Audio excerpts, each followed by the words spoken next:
ஹாய்ங்க, இன்றைக்கி ரொம்ப சூப்பரான ஒரு ரெசிபி தான் பார்க்க போகிறோம். இது ரொம்ப டேஸ்ட்டாக இருக்கும், செய்யறதுமே ரொம்ப ஈஸி. ரத்த பொரியல். ஸோ இது நிறையா பேர் நிறையா டைப்பாக செஞ்சு சாப்பிடுவாங்க. இப்போ வாங்க நம்மளோட ஸ்டைலில் எப்படி செய்யலாம் அப்படிங்கிறதையும் பார்த்துடலாம்.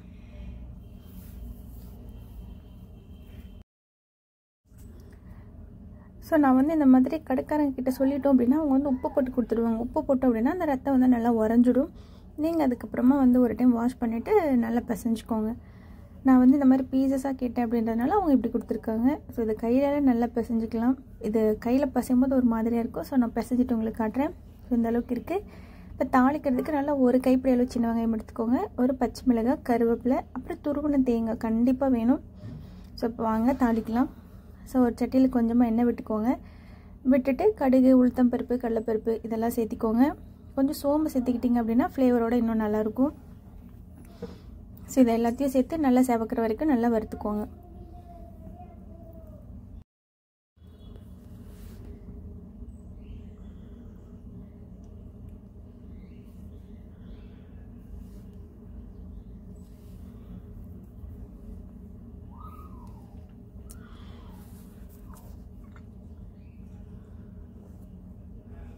இது கூட உங்களுக்கு வேணும் அப்படின்னா நீங்கள் வந்து இஞ்சியும் பூண்டையும் துருவி சேர்த்துக்கோங்க. இல்லை வேண்டாம் அப்படின்னா இந்த இடத்துல நீங்கள் அதை வந்து ஸ்கிப் பண்ணிவிட்டு டேரெக்டாக சின்ன வெங்காயம், பச்சை மிளகாய், கருவேப்பிலை மட்டும் சேர்த்திக்கோங்க.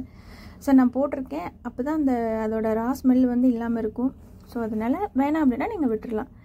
நல்லா வதக்கிக்கோங்க. வதக்கிட்டு இதுக்கு தேவையான அளவு கொஞ்சமாக உப்பு போட்டுக்கோங்க. ஏன்னா அதுக்கப்புறம் நம்ம வந்து உப்பு போட போகிறதில்ல, அந்த ரத்தத்துலேயே உப்பு போட்டு தான் கொடுத்துருப்பாங்க.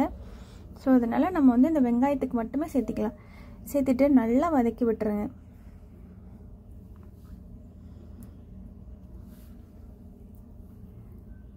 அந்த கண்ணாடி பதம்னு சொல்லுவாங்க இல்லையா, ஸோ அது வந்ததுக்கப்புறமா நம்ம எடுத்து வச்சுருக்கோம் இல்லையா ரத்தம், அதை வந்து உள்ளே சேர்த்திடலாம்.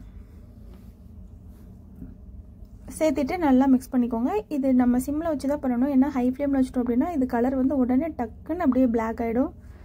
நீங்கள் சிம்மில் வச்சுட்டு நல்லா கிளறி விட்டுக்கோங்க. பாருங்கள், அப்படியே கலர் சேஞ்ச் ஆகிறது உங்களுக்கு நல்லாவே தெரியும்.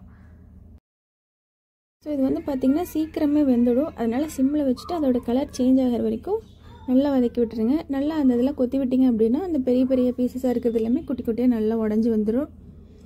அவ்வளோதான், பார்த்திங்களா, நல்லா அப்படியே கலர் சேஞ்ச் ஆகிடுச்சு. இது சீக்கிரமே வெந்துடும். ஃபைனலாக பெப்பர் போட்டு தூவிக்கோங்க. தூவிட்டு ஒரு 2 நிமிஷம் அது வேகட்டும். அந்த கேப்பில் நம்ம துருவிட்டு வந்தோம்ல தேங்காய், ஸோ அதையுமே அப்படியே மேலே தூவிட்டு ஸ்டவ் ஆஃப் பண்ணிவிடுங்க. அவ்வளோதான், சூப்பரான ரத்த பொரியல் ரெடி ஆகிடுச்சு. இது ரச சாதத்து கூடலாம் வச்சு சாப்பிட்டீங்க அப்படின்னா அவ்வளோ சூப்பராக இருக்கும். இதில் நிறைய ஹெல்த் பெனிஃபிட்ஸ் இருக்குது. ஸோ கண்டிப்பாக உங்கள் குழந்தைங்களுக்குலாம் செஞ்சு கொடுங்க. வீக்லி ஒன்ஸ் இல்லாட்டியும் மந்த்லி ஒன்ஸாவது கண்டிப்பாக செஞ்சு சாப்பிட்டு பாருங்கள். ஸோ இப்போ வேறொரு பாத்திரத்துக்கு மாற்றிடலாம்.